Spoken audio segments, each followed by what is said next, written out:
Bismillahirrahmanirrahim. Assalamu alaykum, hörmətli televizor görüşlər. İslam və biz proqramımızdan 13-cü saniyyə görüşünlərini qızğın qarşılayırıq. Mən Abdullah Yalğun. Qadirli görmənlərimiz, həmənlər məlum bolğandək proqramımız başlanğan gündən başlap hər həftə şu saatlarda huzurunuzda naq meydanda buluyatımız. İslamımızı güzel bir şəkildə bilişki, tegişlik bolğan yüzəki düşünüşki bolmaydığan məsələlərini ətraflıq tunuşdurup ötüyatımız inşallah Rabbiminki küç berişi bilen.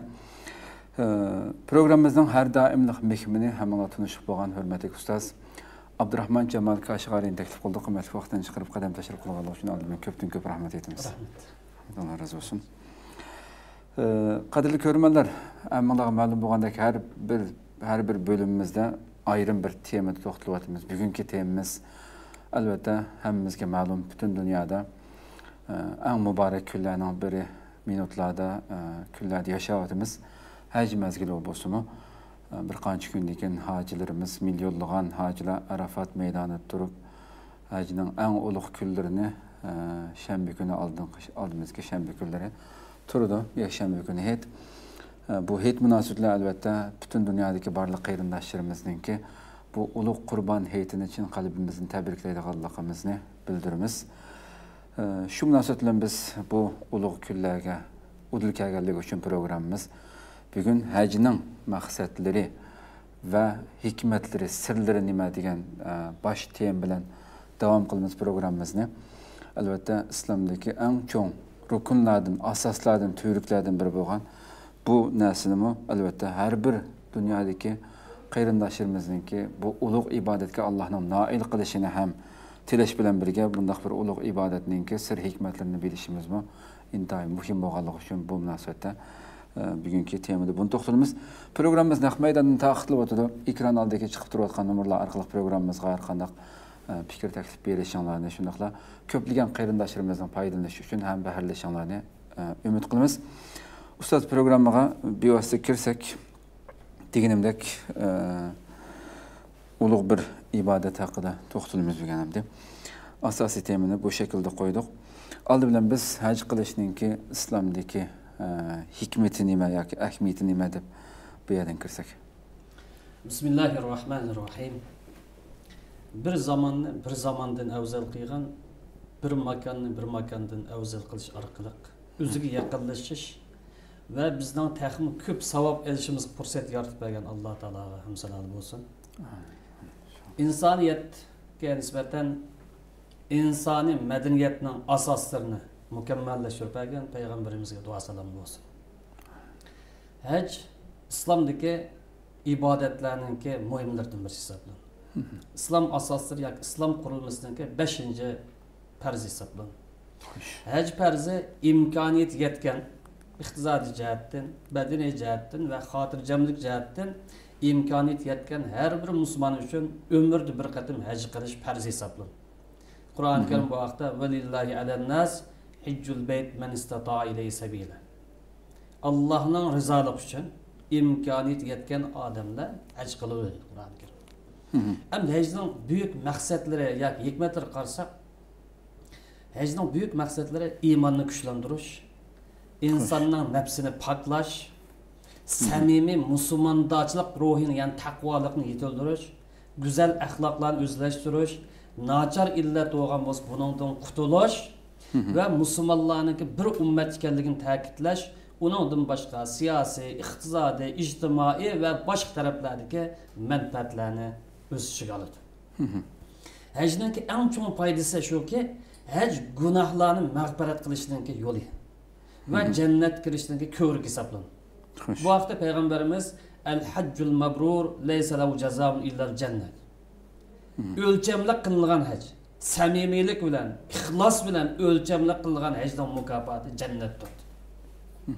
Hem İslam'daki hac ibadeti bir hatli capalık bir ibadet. Hoş. Hem de bir hep doğan bilen bu orunda hac qilib baqqanlar hacdan ne kadar bir capalık ibadet ekanligini bildi. Bu ibadet Müslümanların ruhi cihetten ve maddi cihetten koyuk bir şekilde bir hafta terbiyelep çıkan terbiyeleş merkezi hesaplanır. Çünkü Kur'an-ı Kerim bu hecdinki hikmeti ve maqsadini sirni bizga bayon qilib, al-hajju ashhurun ma'lumat faman farada fihinna al-hajja fala rafasa wa la fusuqa wa la jidala fil hajj. Kim hecga niyat qilgan bo'lsa, kim hej qilmoqchi bo'lib qolgan bo'lsa, bu adam birinchi qilgan ish ayol bilan bo'lgan jinsiy aloqaning o'zi bo'lsin va muqaddimasi bo'lsin, buni aloqani uzish lazım. Bütün kalbini, bütün vücudunu, bütün fikrini, bütün zihnini Allah Teala qulchilik qilish markazlashtirsin. Vala pusu, fasıqlıq bo'lmasin. Dinning ahkomlariga, dinning ko'rsatmalariga, ilohiy farmonlarga osiylik qildigan, rad qildigan, susq qildigan, bo'shanlik qildigan bu illatlar bo'lmasin. Vala jidal, bu hajda boshqalar bilan jidallashadigan, urishadigan, tillashadigan, yoki boshqalarning obro'ini to'kadigan, yoki jizya yetkazadigan degan qo'shib bunday ish yuz bermasin. Va ma tafalu min xayr. Bu hajda qandaylik bir yaxshilik bo'lsa, cho'ng bo'lsin, kichik bo'lib qolsin, Alloh bir. Buna savob yetib turdi. Bundan sizlar bahramon bo'lasizlar. Deb bo'lib va tazavvadu. Siz ozuqlik ele olinglar. Ruhiy holatingni yuksaltiringlar dedi. Ma'naviyatinglarni kuchlantiringlar dedi. Ozuq elinglar, o'zinglarga moy qachiringlar dedi. Ozuqlikning eng yaxshi hajda oldigan nima desa taqvolik. Taqvolik demak samimiylik, ixlos. Yani samimiy musulmon bo'lish ruhini o'zinglar yetildiringlar dedi. Vattaquni ya ul albab. Buni Ramazon to'g'risida to'xtaldik. Aql egilari ishorat qilib, agar aqlinglar bo'lgan bo'lsa, aqlinglar joyida ishlaydigan bo'lib qolsa, mana ozuqlikni oldigan fursat bu deb Qur'oni Karim alohida ishorat bergan. Shunga haj qilmoqchi bo'lgan har bir musulmon Allohga yaqinlashish, gunohlardan pok bo'lish va o'zini poklash uchun dinimiz cheklangan gap so'zlar, nachar ish-harakatlar va nachar axloqlardan o'zini tozalashga to'g'ri keladi. Agar haj qilgan odam mushu hajning ruhi, hajning mushu hikmatiga rioya qila olsa, hadisda deyilgandek haj orqali gunohlardan poklangan holatda qayta oladi. Sog'lom bir musulmon bo'lib qayta oladi. Agar bu odam hajning ruhi, hajning maqsadlariga rioya qilmay qolsa, yoki samimiylik ruhini o'zida, ya'ni taqvolik ruhini yetildirmay qolsa, bu haj o'lik shakli haj bo'lib qoladi. Islom dini haj qilgan har bir odamdan yaxshilanib qaytishni talab qiladi. Ilgari holati 50% bo'lgan bo'lsa, 60 ga, 80 ga, 90 qadar yuksalish taqozo. Faqatlam shu vaqtning o'zida o'zidan yaxshi bo'lishi kifoyalanmaydi. O'zing yaxshi bo'l va boshqalarni yaxshi yo'lga boshlaydigan bir muslih bo'lib qayt. Islohotchi bo'lib qayt. Sen bu harakat qadam qo'yding, bu faoliyat qadam qo'yding, bu maktab bording, bu kurs qatnashding, unda o'zingni tuza, ruhingni isloh qil, iymoningni kuchlantir, dinning ruhini o'zing o'zlashtir va boshqalarni to'g'ri yo'lga yetaklaydigan ruhga ega bo'l deb shuni talab qil. Bu hajdan taqozosi ruhi. Shuni haj qilgan har bir hojiniki haj qilib bo'lgandan keyin mush hajning ruhi bilan umr bo'yi yashashi bu hajninki har bir hojni talab qilgan taqozosi deydi. Bu hajninki xo'sh, ko'pdan ko'p rahmat. Alloh razı olsun. Endi shu haj qilishning umumiy maqsadlari haqida bir to'xtalmoqchiman. Haj qilishdan keyin umumiy maqsadlar haqida to'xtalishga bir muqaddima o'tirib qo'yamiz. Taqvolik eng yetildirish Ramazonning maqsadi deb to'xtalgan. Endi Ramazon degan biz haj qadam qo'ydik. Qur'oni Karim hajda taqvolikni yetildirishdan keyin vositasi deb bayon qildi. Oyat karimda va tazavvadu. Sizlar ozuqlik elanglar. Ruhinglarni taraqqiy qildiringlar dedi. Iymoninglarni jonlantiringlar dedi. Ozuqlikning eng yaxshisi taqvolikdir. Aql egillar bo'lib qolsa bundan cho'qim foydalanadi. Shuni bilishimiz kerak, har qanday bir g'oya bo'lgan uning vositasi bo'ladi. Taqvolik g'oya uning vositasi. Bu hajmi taqvolikni oshirish, ya'ni samimiy musulmon bo'lishning vositasi. Har qanday bir vosita bo'lgan bu vosita cho'qim bir g'oyaga bog'langan bo'ladi. Islomdagi barliq ibodatlar hajdan tortib 5gacha hammasining maqsadi taqvolik eng yetildirish orqali samimiy bir musulmon yetishtirib chiqishdan iborat. Hamda haj va islomning boshqa erkan ibodatlarning hammasi qarsak, hammasining oxiratlik g'oyasi. O'g'an bo'lsin Allohning roziligiga erishish orqali jannat qadam qo'yish yoki erishtirish. Shu vaqtning o'zida bu ibodatlarning dunyolik vositasi.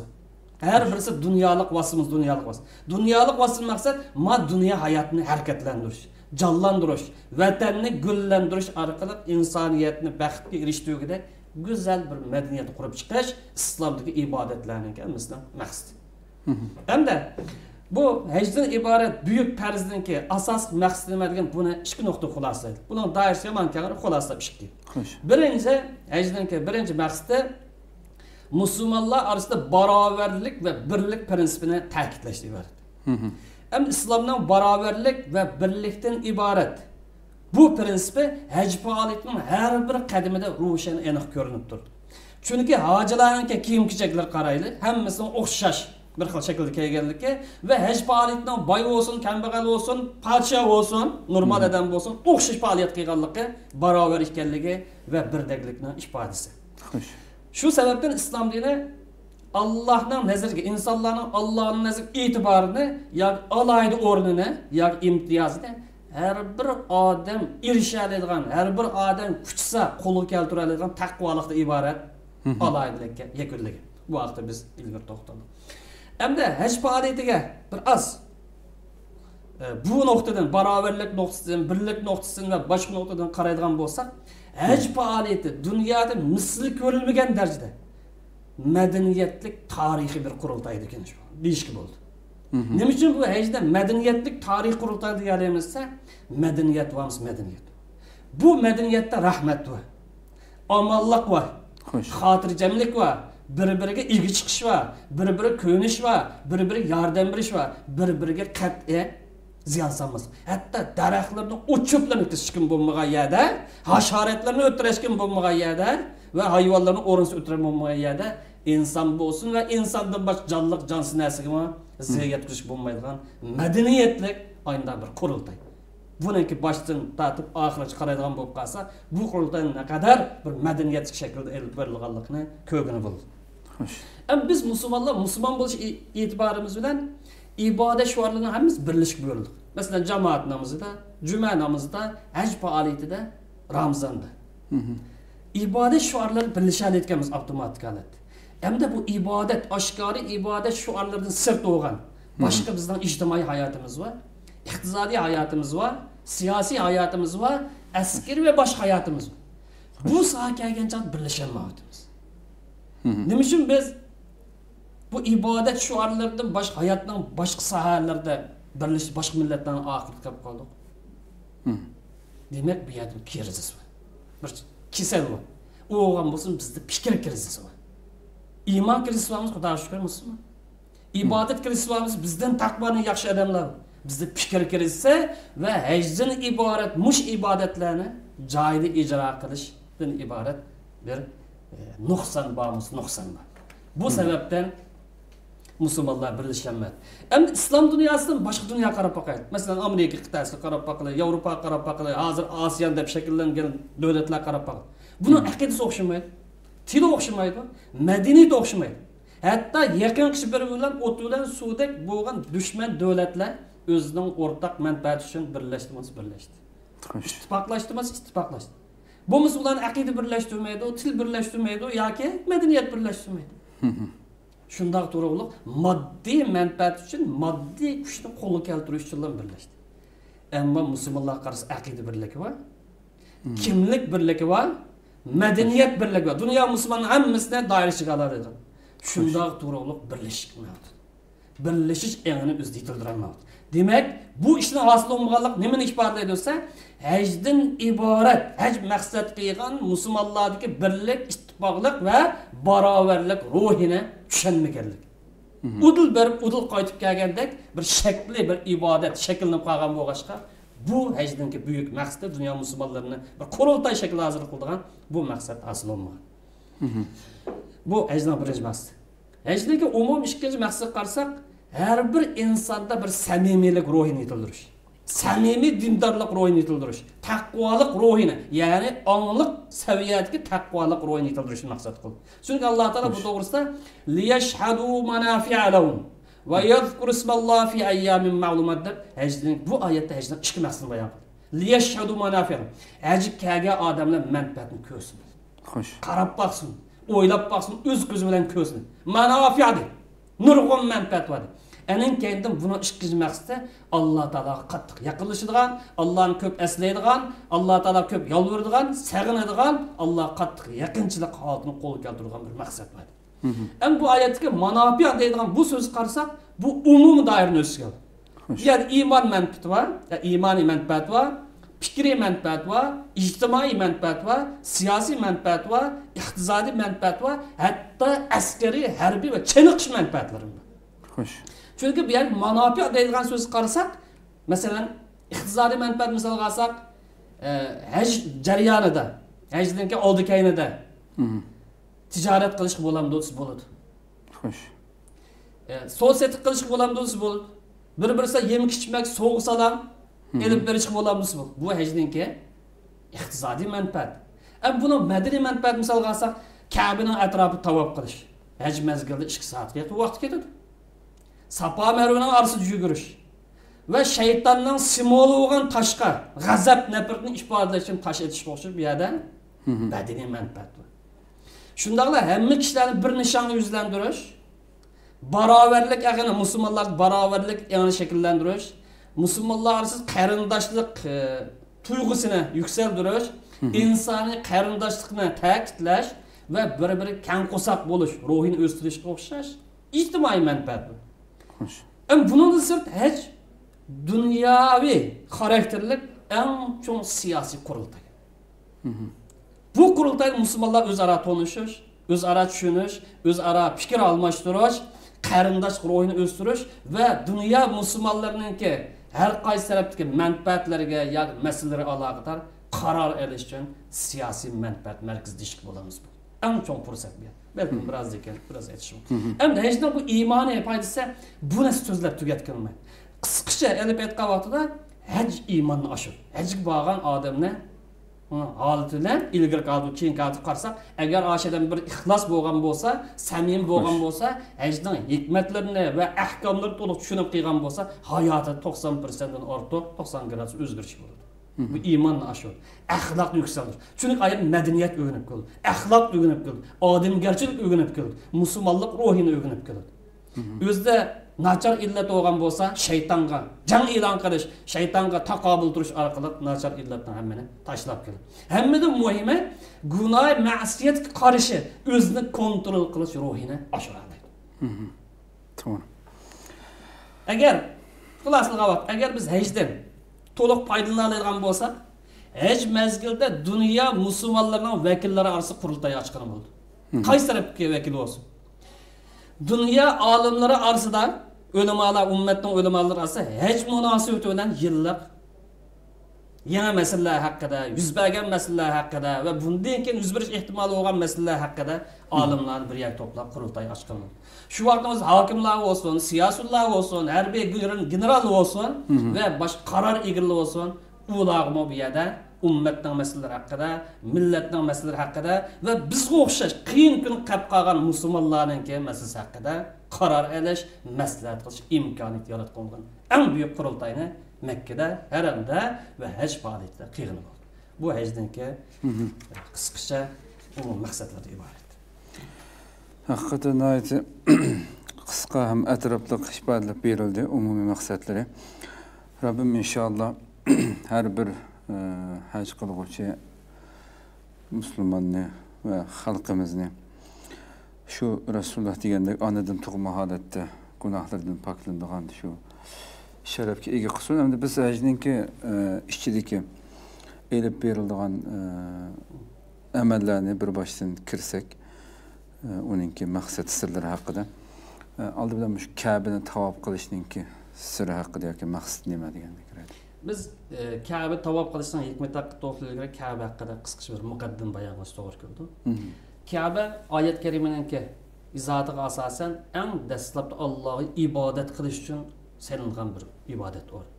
Inna awwala bayti wudi'a lin-nas alladhi bi Makkah.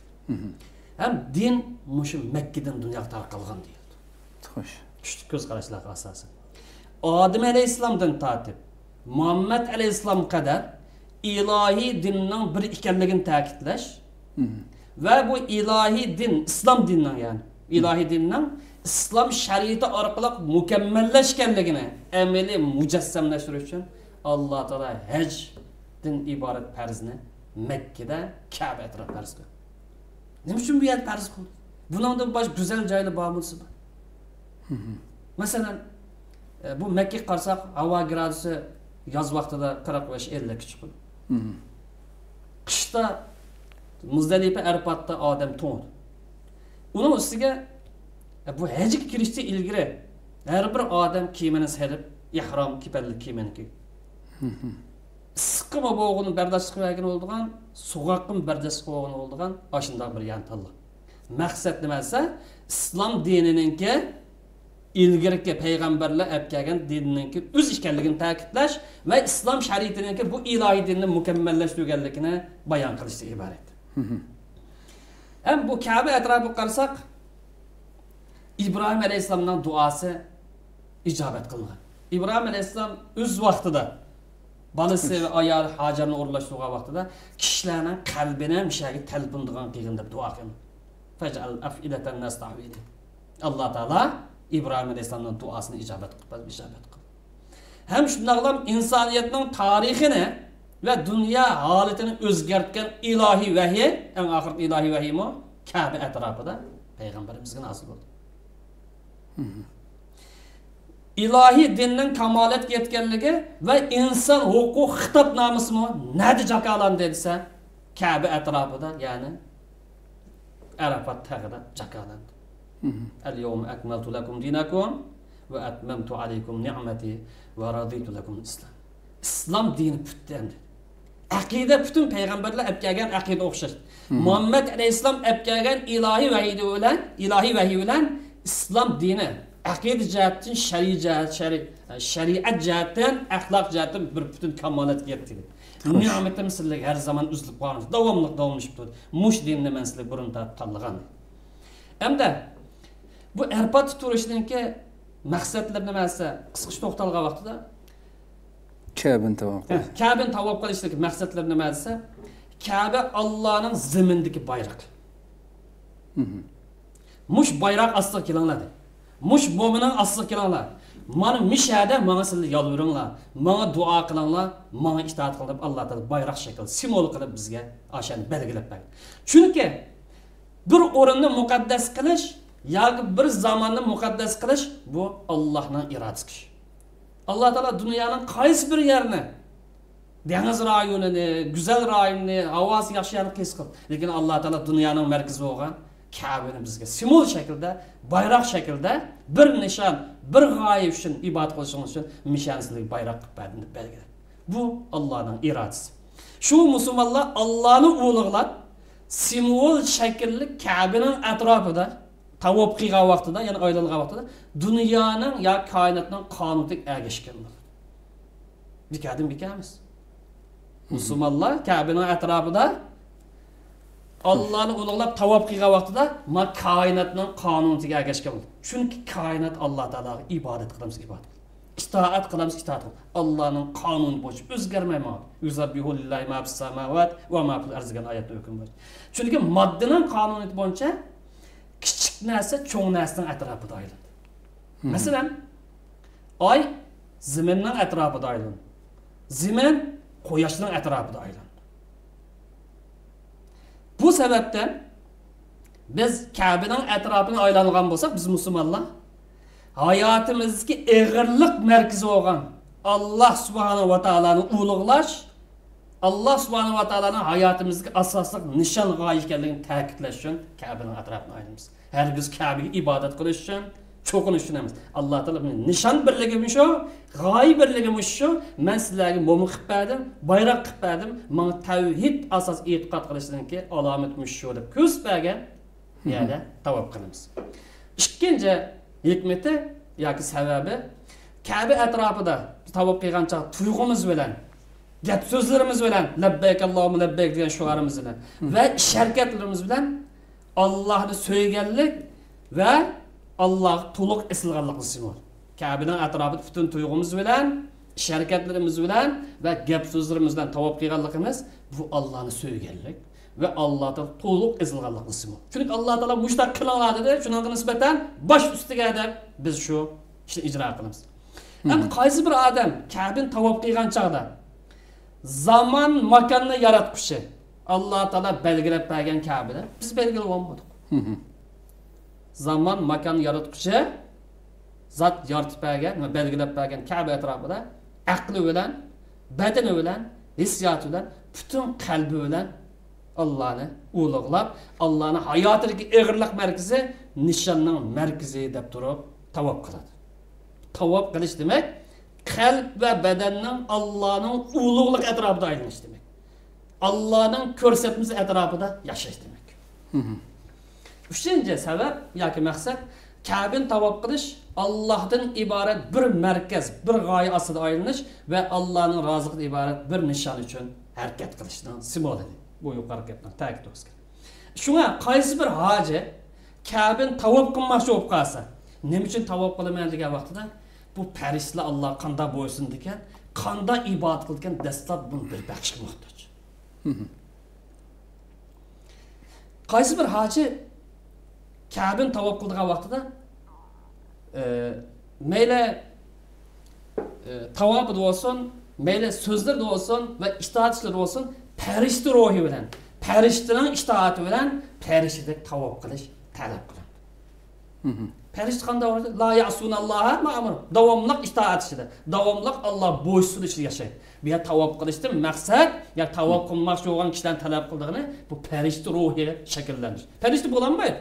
U ayrim bir maxluq, inson ayrim maxluq. Lekin shu xil ruh, shu xil xislat, shu xil tuyg'uni o'zini mujassamlashtirish talab qiladi. Chunki payg'ambarimiz man tashabbaha bi qawmin fahuwa min. Kim bir qavmiga o'xshab qolsa, ularning qatori. Agar biz yomon illatda o'xshab olsak, ashlarning qatori bo'lib ketamiz. Agar yaxshi illatda, yaxshi xislatda, yaxshi fazilat o'xshasa, ashlarning qatorimiz. Masalan, farishta qavm ayrim bir qavm. Agar itoat jihatdan, go'zal axloq jihatdan, davomli Alloh bo'ysun jihatdan ashlarga o'xshashroq ega bo'lsa, farishta sifat, farishta mijoz bo'ladi. Hajdan maqsadim musulmonlarni har zaman hayotida, hajdan qaytgandan keyin va haj jarayonida butun hayotida farishta sifat, itoat ruhi bilan davomlashsin, mush bo'yicha yashsin deb shu umrda bir qatim farz qilib qo'ydi. Shuning uchun hojilar tavob qilganda, haj jarayonida va hajdan qaytgan vaqtda farishta mijoz bo'lishga, farishtaning ruhi bilan yashashga, farishtalarning axloqini o'zida mujassamlashtirishga urinish lozim. Shundaqla bu haj jarayonida hojilar qo'lga keltirgan madaniyat va hech kim chaqilmaslik, hech kimga aziyat bermaslik, bo'lsa boshqalar butun kuchi bilan yordam berish iborat. Axloqli bo'lish, boshqalar ziyon solmaslik, ko'yimchan bo'lish. Bu doiraninki faqat haj bilan to'xtab qolmaydiganligi, haj faoliyati to'xtab qolmaydiganligi, balki iqtisodiy ishlarda, ijtimoiy ishlarda, siyosiy faoliyatlarda, ya tashkilotchilikda, ya davlatchilikda, ya qaysi ijtimoiy madaniyatdan talab qilinganligi, axloqdan talab qilinganligi va bir-biri ko'yinishdan talab qilinganligini bu yerdan davomlashtirish lozim. Oyada madaniyatli bo'lib, haramda axloqli bo'lib, haj faoliyat ko'yimchan bo'lib, qolgan chaqda Allohu akbar deb tashlab o'tadigan unday ish yo'q. Agar hojilar bu xil ruhni saqlab qolamasa, hajdan qaytgandan keyin ko'n bitib, qaytib olsa, namoz o'qimaydigan bo'lsa, ya namoz o'qimaydigan, jazoni xo'r bo'lsa, ya jazoni shug'ullanadigan, harom ishlarni qiladigan, yoki dinning ko'rsatmasi bo'yicha ma'maydigan, yoki dini vatan xalq uchun ko'yanmaydigan odam bo'lib qolsa, bu haj odam nisbatan bir shakli hajdir. Foyda qilmaydigan o'lik bir hajdir iborat. U vaqtida hadis deyilganda gunohlardan pok holatda bu odam qaytarmaydi. Xo'sh. Endi bu Ka'ba atrofida tavob qilgancha biz Allohning bayrog'i, bir ulug' bir nishon atrofida oylanamiz. Unda bo'lgancha buningdan oladigan bir o'lga har bir hojininki hayotida buyuk g'oyalar atrofida yassin. Buyuk nishonlarning atrofida harakat qilsin. Qandaqdir bu yer buningdan ibrat olgan, savob olgan hojimlar puchak g'oyalar, pachparat ishlar, nafsiy shahvatlar, yoki shayton yoki iblisning xiyollar atrofida cho'glab yurishadi. Hojilarga yoki hajning ruhi bilan yashayman degan musulmonlarga qat'iy yarashmaydi. En güzel nokta. En güzel noktalar. Tavob qilishninki qisqacha maqsadlari. Nəhayət güzel noktalandı bu nima temimiz. Hem de bu uluq Ka'bəni Rabbim tikkan bu bayraq deb ifade edilir. Bunu her bir hacı başlayan vaxtda tuncu qatim Hajarul Asvad yani qara taşını suyuş bilan agar suyuşga imkoniyati bo'lsa, bunu bilan başlayamiz hamda.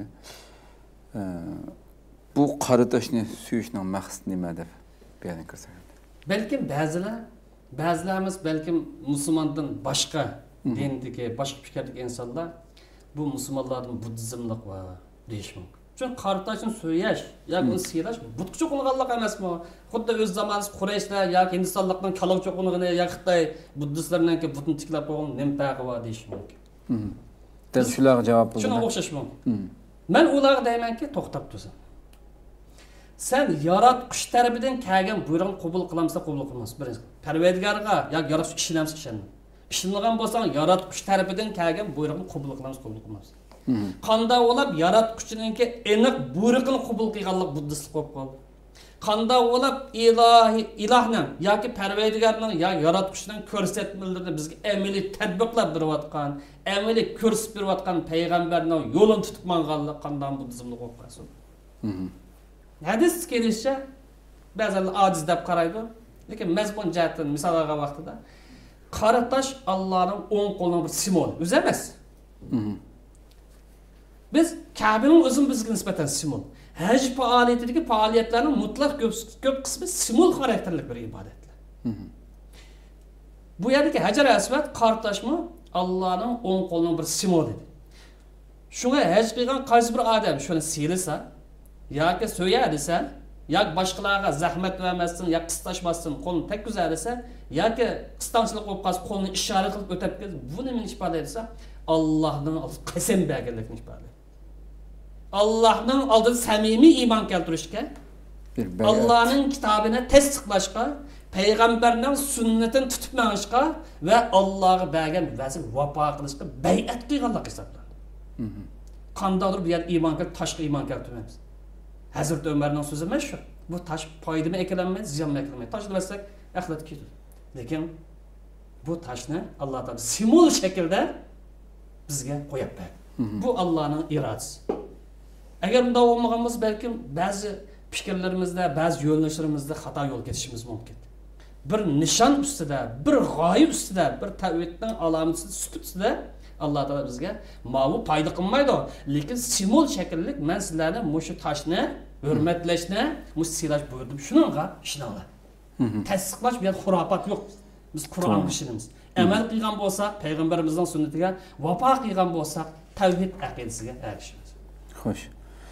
Haqiqatan oxirida degan so'zni ta'kidlash kerak deb qarayman. Umar radhiyallohu anhuning so'zi haqiqatan insonni bizning dinimizda asla va asla unda qarig'ulachi cho'qinishninki yoki buddizmlik deydigan narsaning zarrasi yo'q ekanligini ifodalab turadigan. Shu toshni suyishning oldida Hazrati Umardek bir xalifa ey tosh, men sen hech bir narsa yo manfaat yo ziyon ko'rmaydiganligini bilaman. Rasulullohning seni so'yganligini ko'rmagan bo'lsam, seni so'ymaydim degan gap bor-ku.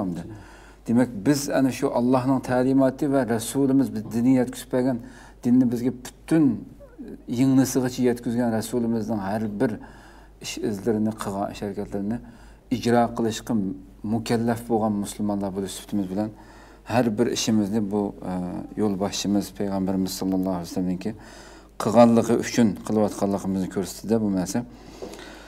Xo'sh, endi Safa Marvaninki bu nihoyatda go'zal, nihoyatda ta'sirli qissalar va albatta buni tafsiliy so'zlab bo'lish imkoniyatimiz yo'q.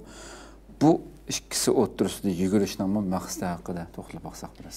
Allah Teala Kur'an-ı Kerim'de inna safa vel marvata min şa'airillah.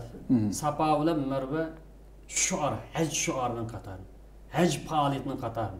Yani bir ayette ve men yu'azzim şa'airallahi fe inna min taqval.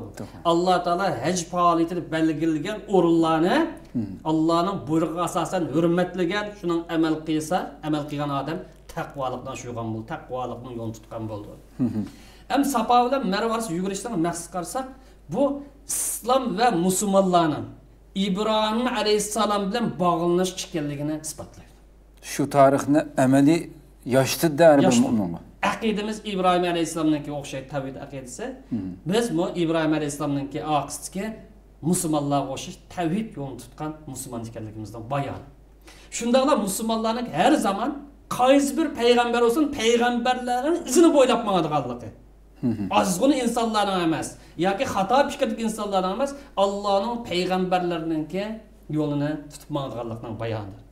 İkinci bunun hikmeti Safa bilan Marva orasida yugurish bu dunyoda natija qozonmoqchi bo'lgan insonlar. Qaysi sohada bo'lsin, ilmiy sohada bo'lsin, siyosiy sohada, iqtisodiy sohada, fikriy sohada, dehqonchilik bo'lsin, yoki bir sohada bo'lsin, natija qozonmoqchi bo'lgan odamlarning izdinish kerakligi. Ish harakat qilish kerakligi va bu hayotda jiddiy holatda turish kerakligini eslatadi. Chunki bu yerda Hajar alayhissalom Safa bilan Marvani yugurgan vaqtida o'zining hayotini qo'g'dab qolish uchun va avlodining hayotini saqlab qolish uchun suvni izlab harakat qilgan. Hayotlik uchun kurash qilgan.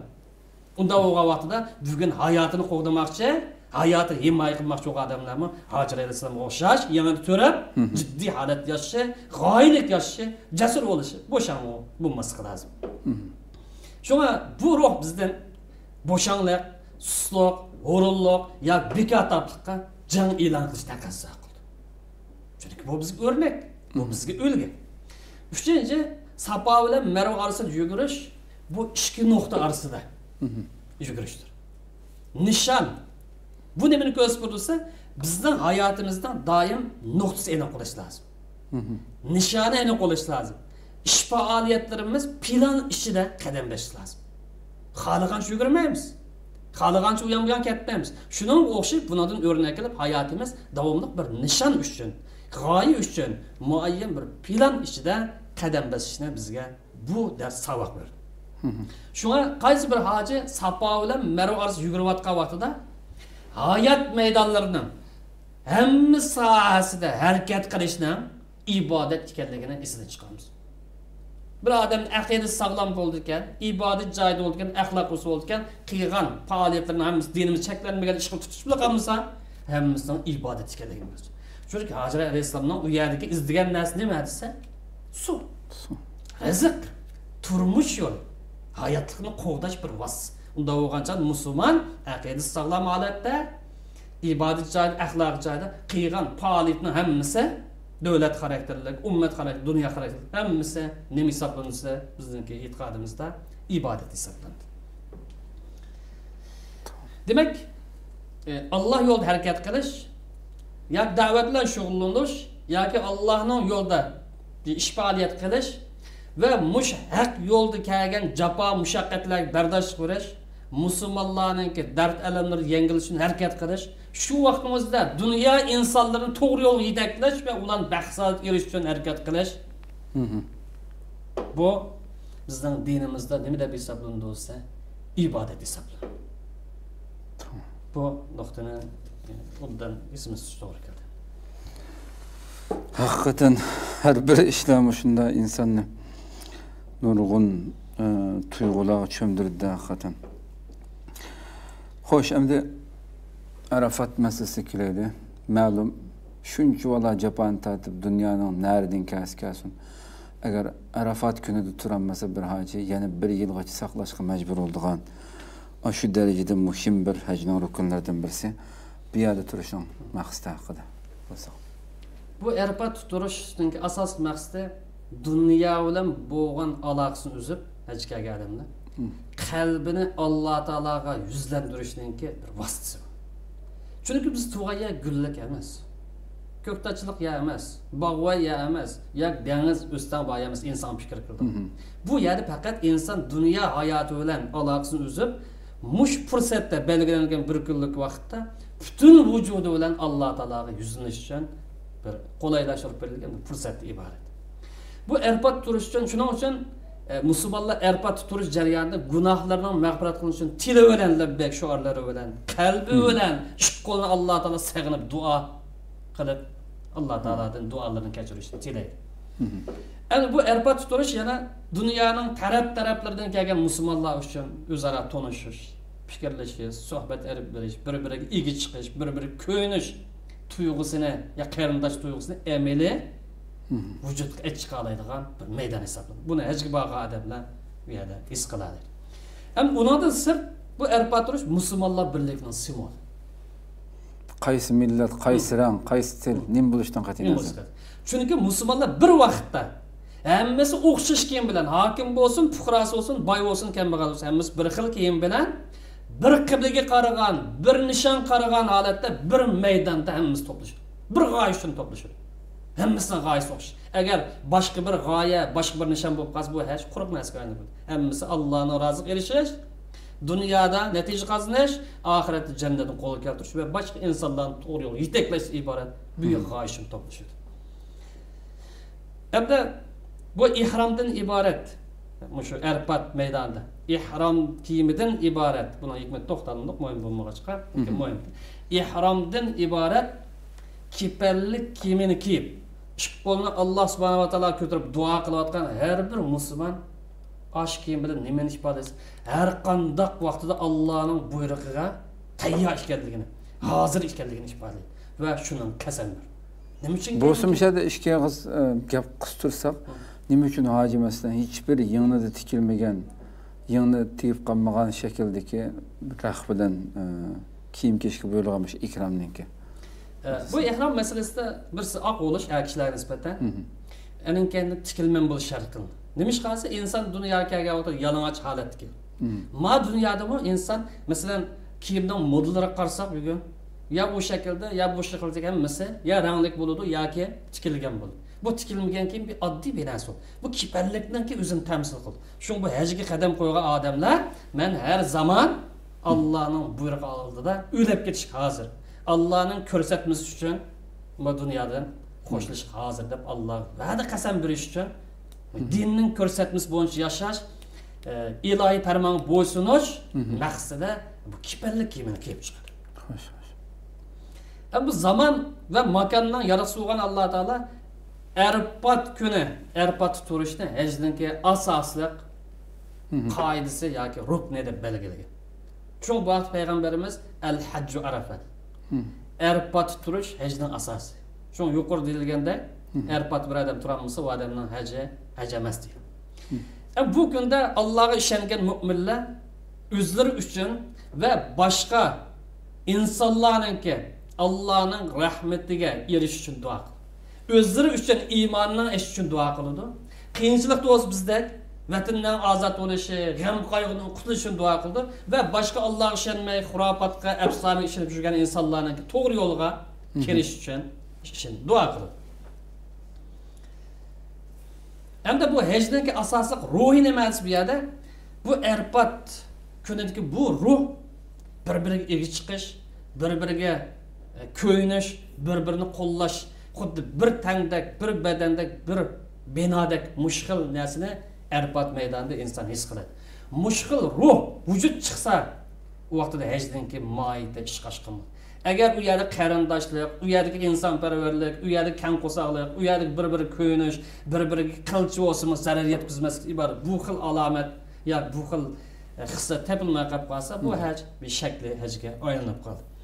Shunga hojilar bu ulug' kunda o'zlarining qiyinchilik uchun va dunyo musulmonlar duch kelayotgan krizislar uchun va dushmanlarning turli hilmikrlari haqida izlanishi va bu vaqtda Alloh taoladan osonlikni tilab duo qilishi eng muhim ishlarning qatorida hisoblanadi Arfat kuni. Shu bu ulug' kunda har bir musulmon, haj qilgan musulmon, mayli haj maydoniga borgan bo'lsin yoki biz o'sha haj bormagan bo'lsin, o'zi uchun, oilasi uchun, musulmon xalq uchun, vatani uchun, dunyo musulmonlari uchun va dunyo insonlarining adolat, barobarlik va xotirjamlik uchun duo qilishi bu ulug' kunning fazilat hisoblanadi. To'g'ri. Haqiqatan kichik bir qiyomat kunini eslatadigan bir maydonda Arafat. Endi shaytonga tosh etishninki maqsadiga kelsak. Yana bu yerda balki ba'zilar bu shayton tosh otganlik bu xurofot ishi deyish mumkin. Biz ona deymizki, oldirmaydi. Nima uchun oldirmaydi deymiz? Chunki ko'plagan davlatlarda, ko'plagan yurtlarda noma'lum jangchilar uchun tiklangan xotir tosh munarlar selindi masalan.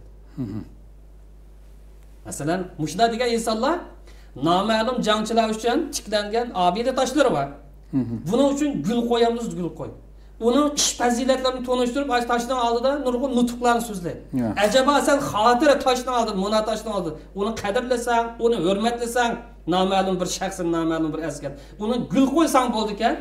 Biz musulmonlar shaytonning simvol sifatini yoki shaytonning simvolini ifodalab beradigan, bu shaytonning simvolini ifodalab beradigan bu obid taş atsa bizga bo'lmaydi ekan. Bizga xurofat hisoblangan. Acaba sen xurofat hisoblan. Bu qanday qoida? Bu yerdik taş şeytanning bir simvoli. Şeytan moddiy holatga ko'ringan chog'da ko'ra olamiz. Agar moddiy holat kirmasa, buni ko'ra olmaymiz. O'tda yaratilgan bir maxluq. Alloh taolo bizga bu shaytonni shu Aqaba degan yerda cho'ng kichik o'tirida bir simvol shaklda bir simvol qilib bergan toshdi. Biz shu toshni atgan vaqtida toshning o'zini shayton emas, balki shaytonning simvoli deymiz. Xuddi insonlar yoki davlatlar yoki harbiylar tiklab olgan obiy toshlari insonning o'zi emas, balki binasining simvoli bo'lganga o'xshaydigan bir ish. Shu bu yerdagi masala simvol masalasi bor, shaytonning o'zi emas. Shaytonga tosh etish yoki shayton tosh atgan vaqtida iblis o'xshash asli shaytonlarga ve ademi şeytanlarınki yamanlık illetleri, ko'ngilning ozdurishları ve şeytanның vesveseleri gazap qilish yoki nafratni bildirish iborat. Bu yanatqa faqat iblisdan iborat shayton emas, balki insonlar bugun kommunistlarga o'xshash, dinsizlarga o'xshash, yoki insonni qul qiladigan, yoki izadigan, yoki bizni zulm qilgan bu shaytonlar, bu shaytonga nafrat ifodalaydigan, bu shayton g'azab o'tini bu yerda yondiradigan bir maydon. Shayton qanday g'azab kelgan bo'lsa, nur o'tni yoqilgan shaytonga, insoniy shaytonlar shu g'azabni tiklaydigan, Allohning dushmanlariga shu g'azabni ulg'aytiradigan bir maydon. Yani şundaqla bu şeytan taş etiş ahir kadar yamanlık nerede olsun, kimden bu qalsın onu ahirgacha taqobil turman deydigan bir iradeninki bir ifodasi. Şuna qaysi bir inson ya qaysi bir hoji buni hoji atadi. Şeytan taş atgan chaqda taş etishdan birinchi bo'lib ilohiy buyruq bo'ysunish, ikkinchi bo'lib Alloh taologa haqiqiy qulchilik qilish ifodasini ifodalaydi. Nima uchun esa men faqat Allohga ibodat qilman, Allohdan boshqa shayton olsun ve ondan boshqa askarlar bo'lib qolsa, uning qat'iy bo'ysunmayman yoki itoat qilmayman deydigan hukmni bizga beramiz. Bu simul xarakterli kishi. Hamda iblis shayton o'z vaqtida İbrahim alayhisolamning oldiga paydo bo'lib, İbrahim alayhisolamni Allohning buyrug'iga yondirishga uringanmiz uringan. Bu yerda İbrahim Aleyhisselam iblisden ibaret bu şeytanınki vesveselerini azlıca rad qilib, onunla her zaman karıştırılganlıqını ifadeleşi taş etip bizge bir yerde ders ve üyelik sabaklarını bergen. Şuna biz bu yer şeytan olgan taş atkan vaqtida birinci bo'lib şeytanның vesvese, xiyallar taş atkan bolsa, ikkinchi bo'lib ademi şeytanның zulümleri, rezillikleri, ahlaksızlıkları, adaletsizliğimi taşıdığımızı bir yerde bilişimiz lazım. Ya ki bu maksatını unutup kalmamız lazım. Şununla birlikte bir yer taş atkan vaqtida birinchi qilib Allah'ın aldıda, ikkinchi qilib şu meydanda taş atavatkan Müslümanların aldıda bir qasam beriş var. Her zaman, her makan, ne olup qalsın iblis ve onun askerleri ve ademi şeytan ve onların partisiga her zaman hücum, her zaman onun edip öldürüşke, her zaman onun taqabül duruşka, her zaman onun raddiye bir teyyar edilen qasam beriş ruhini bizga öktü. Bu taş etişindeki simul karakterlik işbali hükümleri muştandan ibaret. Hakikaten siz degandek bazı bütün dünyanın amirde bağlamış şu tiklengen hatır munarları yoki şehit hatırı nemesidir. Onu bütün dünyadaki insanlar degandek yıl boyu qandaq vaqtida xolisi berib xotirlayoladi. Ammo lekin bizningki dinning har qandaq buyruqlarining sirtiga chiqmaydiganligimizning yana bir ifodasi shundaq darajada milyonlagan insonlar kelib tashlaydigan bir yerdami haj mezgilda mush bekitilgan kunlardan boshqa vaqtda berib birisi musulmondan birisi berib bu yerda tashlatib kelmaydi. Shu qadar biz halqa yıl boyu mesela ulug'laydigan joy emas. Faqat Alloh bekitgan kun va soatda shu doiradan chiqib ketmay turib qilamiz endi. Xo'sh, endi qurbonlik qilishninki maqsadi kelsak. Bu qurbonlik qilish yani qon to'kishdir. Bu ko'ngilning shahvatlari va ko'ngilning buzuq xohishlarini bo'g'izlab tashlashdir. Va odamdagi buzuq qonni to'kib o'tish degan ifoda iborat. Şunun bilan birlikte qon to'kish yani her zaman haq yo'lda pidakor bo'lish, her zaman qurbon berishga tayyor ekanligining bir ifodasi. Lekin eng muhimi buzuq shahvat yoki ko'ngilning nachar shahvatlariga qarata uning qat'iy bosh egmaydiganligini ifodalash. Hamda bu munosabat bilan buning hikmatlari haqida to'xtalamiz, muhimroq bir nuqtani eskartmoqchi. Buning qo'shimcha deymizki, hamda oldimizda Qurbon hayiti kelyapti. Xo'sh. Bu Qurbon hayitda qurbonlik qilish imkoniyati bor kishilarningki, ya'ni musulmonlarningki qurbonlik qilishning hukmi ya vojib yoki kuchli sunnat. Ikkisidan birisi. Ikki desa qilishdik ish. Bu sunnatga deb tashlab qo'ygan taqib bo'lmaydi. Chunki payg'ambarimiz man vajada siatan falam yuzahi va lam yuzahi fala yaqrubanna musallana. Qaysi bir odam qurbonlik qilish imkoniyatiga erishib turib, ya'ni qurbonlik qilganda puli bor turib qurbonlik qilmasa, u odam bizdan masjidga ketmasin dedi. Biz bilan birga namoz o'qimasin dedi. İmkoniyat ya'ni zakat beradigan odam. O zakat, ya'ni imkoniyati bor odam deganda zakat berish iqtidoriga ega odam qurbonlik qilish kerak degan bo'laman. Yoki bir qo'y kagidek pul bor. Masalan, bir qo'y kagidek, ikki qo'y kagidek pul bor. Bu odam kambag'al hisoblanadi. Val gerçi zakat veriş imkan 85 gram altınğa yetkilek unchalik pul bo'lmasmi? Bir odamga Alloh taolo bir az beribdi. Masalan 20 qo'y deydi farzan. Yak 15 qo'y deydi, yetadi ya yetmaydi. Buni Allohning rizoligi uchun bir qon qilay desa, bular savob bo'ladimi? Savob bo'ladi. Ammo yerda zakat verish o'lchimi uningda yuqori nurg'un insonlar. İmkaniyeti var, imkaniyeti var. Ama hadis davetindeki qaysi bir adam qurbonlik qilish imkoniyati bor turib, ya'ni puli bor turib qurbonlik qilmasa, biz bilan bir namoz o'qimasin bor. Masjidimiz kammasin deb bu yerda qurbonlik qilmaslik ya qurbonlik sal qarashlik naqadar xato ishkanligi, sunnatga ig'ir bu ishdan xilof ekanligini hadis sharif bizga ko'rsatib beryapti. Shu bu yerda imkoniyati bor odamlar bir kalini, bir qo'y kala kuchaytiradigan odam bo'lsa, bir qo'y bilan ko'paylanmay kalini yoki ish kuch kalini yoki bir qo'ydan o'rniga ish kuch qo'yib kuchaytiradigan bo'lsa, bir qo'yni o'z qurbonlik qilib, ish kuch qo'yni boshqa kambag'allarga o'zi qurbonlik qilib taqsim qilib bersin yoki o'z taqsim qilib qurbonlik qilish uchun kambag'allarga taqdim bersin. Yoki uning imkoniyati bo'lmasa, ma'rif jamiyatga o'xshash jiq odamlarni taniydigan kambag'allarning nariligini bildigan bu odamlarga uning pulni yetkazib bersa, yo qo'yni yetkazib bersa, bu orqali jamiyatga nurg'un ehtiyojli odamlarga qurbonlikning savobi yetamiz. Ham bu yerda bu ulug' kunlarda shaxsiy savobi va ibodatlardan ijtimoiy xarakterlik ya kollektiv xarakterlik ibodatlar ko'proq tashabbus qilindi bu ulug' kunlar. Masalan, Ramazon savobli ish. Lekin buningki savobi ko'pincha shaxsiy bu.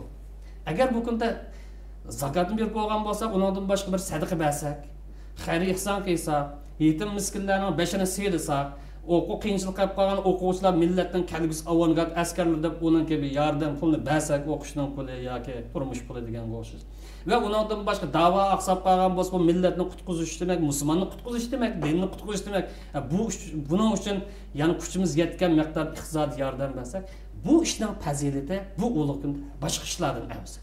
Shu bu yerda savobi cheklik bo'lgan ishdan savobi ko'p bo'lgani, yoki shaxsiy foydasi bor ishdan foydasi kollektiv bo'lgan ishninki savobi ko'p bo'ldi. Shu bu yerda boylarimizni va imkoniyatli odamlarni bu kunlarda iqtisodiy xarakterdagi xayr ihsonga ko'proq ko'ngil bo'lishga da'vat qilaman. Xo'sh, endi choch tushirish yoki qisqartish masalasi. Buni o'ylayman. Ham choch tushirishdan maqsad inson aqliga kibrlikni tushirib tövelletish demek. Yoki inson o'zining ojizligini e'tirof qilish, Allohning oldida bir bichora ekanligini ya tunish yoki o'zining haddini bilish demek. Boshqa millatlarda qandayki bu arablarda faxrlanib qolgan, chechi bilan faxrlanadigan deb faxrlanadigan ayda ahvollar bor. Shunga hozirga qadar turma kirib qolgan yoki bir odam bilan saqchining oldiga berib qolgan bo'lib qolsa, birinchi qilib uning chechini tushiradi. Nima ish qilsa o'zidan kibrlik bir oz pasaysin deb. Ba'zi odamlar chechini tushirsa normal bo'ladi, lekin ko'pincha bu chach insonniki zinnat. Shu payg'ambarimiz kimdan chechi bo'lgan bo'lsa, qalayimqan tashlab qo'ymay yoki qo'mlashib qolmay, unaqa ko'l bo'lsin deydi. Demak, bu insonning zinnati. Bir xil o'zini bir oz ustun tutishdan bir alomati. Bugungi moda holat yoki normal holat bundan ifodasi chiqib turibdi. Shu bu yerda chat tushirishdan maqsad aqldiki, badandiki emas, boshdiki emas, aql kibrlikka tushadi. Bir o'zingning asl oltinga qayt. O'zingning haddingni bil demoqchi. Uning ustiga chat tushirish, garchi o'zimiz faxrlanadigan bo'lsak yoki chat tushirmasak ham jamiyat sal yomon ko'rdi deb qolsa yoki ayb sanaydi deb qarab qolsa-mi, Alloh buyurgan ishga deb bo'ysunganlikni ifodasi. Masalan, bizning yurtimizda chat tushirmas normal ish. Örf-atimiz boyunca. Amma Misrga o'xshagan yerda chat yuraversa, ko'chada normalda yosh bolalar maqamaydi. Nima ish qilsa buning bir chatqi bor. Buning axloqiy jihati bir chataq chiqargan boshqa, shuni saqchi tutuvda chechin tushirayotgan deb qaraydi. Shunga hojimlar chat tushirgan yoki chat yasatgan vaqtida ikkilasi ruxsat bo'lgan ekan. Lekin chat tushirish afzal shu orqali kirnamizdan qutulish, gunohimizdan qutulish uchun Allohning oldida o'zining bichora ekanligini eslash lozim. Çaşını aldırış için beşini ekkan vaqtida her bir ishni Allohning roziligi uchun qilish her zaman hozir deb turganlik, her zaman tayyor ekanligini, jakolashning idan ekanligini, yoki bayon ekanligini buni eslash bo'lmaydi. Bu chat tushirishning qisqacha maqsadlari bo'lsa kerak. Haqiqatan her bir qilinayotgan ishning tagida nurg'unlagan sir hikmat yotadi demdi. Xo'sh, endi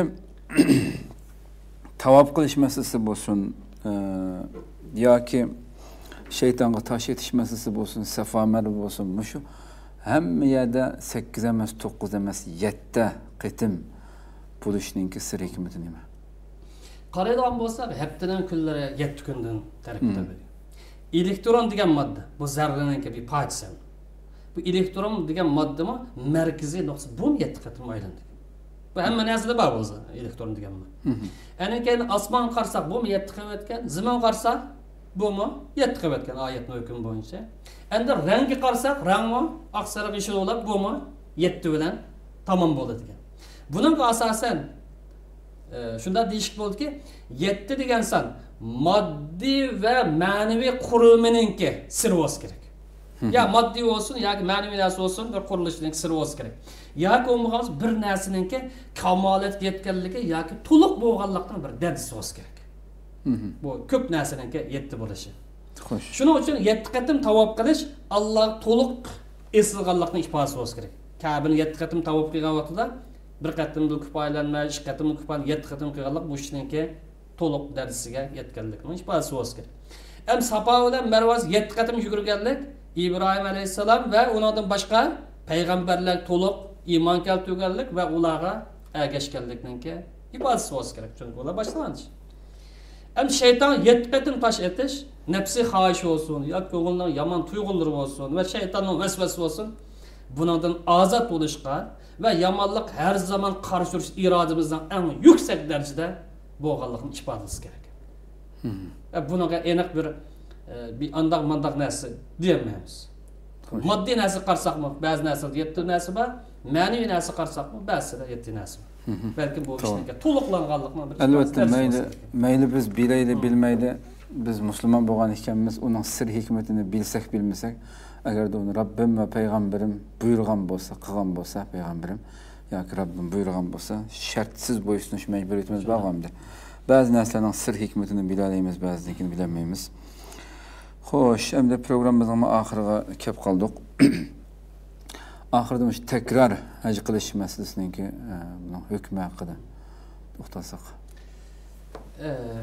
Endi haj yuqorida deganimizdek haj qilish imkoniyati bor odamlar faqat umrda bir qatim farz qilinadi. Endi ikkinchi qatim haj qildigan, uchinchi qatim haj qildigan, hatto undan ortiq haj qildigan bu ish qarsak shariatdan maqsadga uyg'un kelgan bir sabab topilimiz kerak. Nima uchun degan vaqtda bir qatim qilish bilan hajning farz tugdi. Ikkinchi qatim qilganimiz nafl hisoblanadi. Nima uchun bu yerda uyg'un sabab bo'lmasi kerak deganimiz?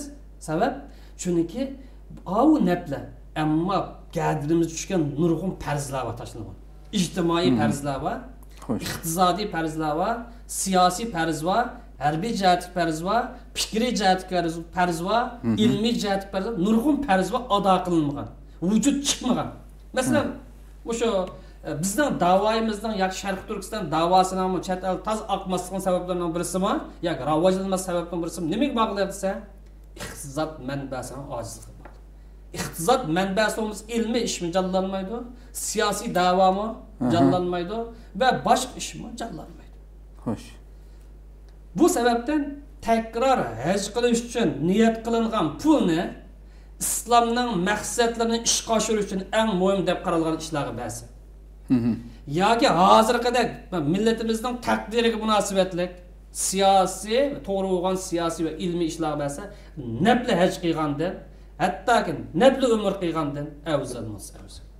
Savob jihati ortmasa ort. Ana savob shaxsiy bo'ladi, ma ishning savobi kollektiv jamiyat xarakterlik bo'ladi. Uning ustiga mav ishni qilish imkoniyat yetgan. Masalan, ilmiy jihatdan, shu bugungi Sharq Turkiston davosida ilmiy jihatdan imkoniyat yetgan odamning ilmiy jihat his qo'sh unusiga pas. Iqtisodiy jihatdan imkoniyat yetgan odamning iqtisodiy his qo'shishi uning ustiga pas. Siyosiy jihatdan kuchi va odamning siyosat orqali his qo'sh uning ustiga pas. Tashviqot sohasidagi tashviqot iqtidori bilan his qo'sha oladigan odamningki his qo'shib uning ustiga pas. Har odam o'zi imkoniyat yetgan fattaqulloh mastata'tum degan oyatning bo'yicha o'zining iqtidori yetgan yerdan bu doirani yoki bu mas'uliyatni huddasidan chiqish uning ustiga masala. Shu masalani bu taraf qarash lazım. Shu bu yerda takror haj qilgan pulni vatanni ozod qilish bu nurg'un narsani haj qilish. E'tiqodni ozod qilish va xalqni ozod qilish va musulmonni ozod qilish va millatni ozod qilish va vatanni ozod qilish, hamma narsani ozod qilish. Bu naflar qilgandan natija savob. Buning ishiltish yoki millatning ehtiyoji bo'lgan bu ishlar ishiltish takror naflar qilgandan bu ishlar afzal. Kisb aytamiz. Shunga yana shundaqla bu yerda baylar deymizki, yilda bir qatim zakat berish bilan bu jamiyatga qiyinchilik tugamaydi. Shundaqlam Ramazonda zakatni bir qatim berish bilan baylarninki Alloh taolo ular ato qilgan mol-mulkni mas'uliyati yoki majburiyatini oyoqlashmaydi. Ve fi amvalihim haqqun ma'lum lis-sa'il vel mahrum. Sa'illar mahrum bo'ladi ekan, baylarning majburiyati uzluksiz davomlashadi. Uchun mol dunyo Allohning mulkidir. Xo'sh. Bu mol dunyoga erishgan odamlar Allohning mol mulkining vakillari. Garchi pulni u topgan bo'lsa-mu, terni u oqizgan bo'lsa-mu, lekin vakil. Qur'on Karim nima deydi bu yerda? Aminu billahi va rasuli. Sizlar Allohning payg'ambarining va anfiqu mimma ja'alakum mustaxlifina fi. Alloh taolo sizlarni vakil qilib nurg'un narsa berdi, bundan Allohning ishiltanadi. Buning doirasini belgilab qo'yamiz. Taraytib qo'yamiz. Ya shu qatim basal tugaydimi? Ehtiyoj bor ekan, kuchinglarni hech buni qilib turinglar. Oyatda oxirida fallazina iymon keltirganlar va anfaqu Allohning yo'lida iqtisodiy jihatdan chiqim qilib turganlar yoki bu saqilab qilganlar yo xayr ihson qilganlar kelsak, lahum ajrun kabir. Ya na cho'ng büyük savob bor. Ulug' savob bor. Ulug' savob erishmoqchi bo'lsa, natija qozonmoqchi bo'lib qolsa, ustilik mas'uliyat ado qilmoqchi bo'lib qolsa, bu takror haj qilish, takror umr qilishdan hozirgi bu farz ayni bo'lgan bu ishlarga bu mablag'ni ishlatgani bu afzal. Köptün köp rahmet. Allah razı olsun. Evet, güzel içip verildi deb qarayman. Müşahede ahirete tutsak programımız inşallah. Qadrli ko'ruvchilarimiz, shuna qilib bugungi hajning maqsad va sirlari haqidagi temamiz vaqtimizning yarbagigacha müşahede oxirlashadi. Haqiqatan qisqa bo'lsa-mu, nihoyatda go'zal shaklda içip verildi. Allah subhanahu wa ta'ala bizni barliq hayotimizdagi har bir amallarımızda ana shundaq hajdagi har bir hikmatlardagi har bir qilinayotgan ish harakatninki faqat haj bilan cheklanib qolmasdan balki butun hayotimizda qanday cho'ng o'zgarishlarni elib keladiganiga ishorat qilayotganligini bilib o'tgan bo'ldik. Rabbim ana shundaq yashashga muyassar qilsin. Shundaqla bu ulug' kunlarda ko'plab duo qilishinglarni bizlar uchun ham bütün vatandagi shu zulm ostida yashayotgan xalqimizningki Xitoy tajovuzchilarininki bu vahshiy zulmidan haqiqiy mustaqilligimizga, haqiqiy hurligimizga erishtirish uchun bu ulug' kunlar, oylarda, soatlarda duo qilishinglarni umid qilamiz. Albatta hammamiz duo qilaylik bu ulug' kunlarda. Rabbim haramda haj qilayotgan qarindoshlarimiz bo'lsa, u yerdagi qarindoshlarimizningki ve dünyadaki barliq butkul hacılarninki, mu'minlarninki qilayotgan amallarni qabul qilsin. Oldimizga kelayotgan hayitlarni tekrar muboraklaymiz inshaalloh. Aytdan keyingi yana bir ko'rishgacha sizlarga Allohdir. Assalomu alaykum va rahmatullohi taala va barakatuh.